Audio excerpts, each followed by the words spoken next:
أيها الشباب، أنتم الآن صوت العراق الحقيقي، وأنتم الآن جوهر ثورة الإمام الحسين عليه السلام، وامتدادها بهذه الثورة العراقية الإصلاحية التي أطلقها حفيد الإمام الحسين عليه السلام سماحة السيد مقتدى الصدر أعزه الله.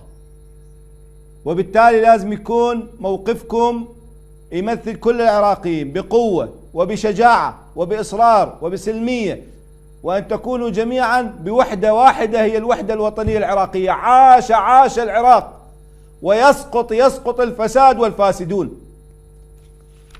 عاش العراق ويسقط الفساد والفاسدون.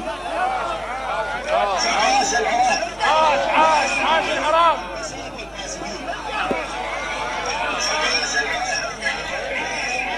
أيها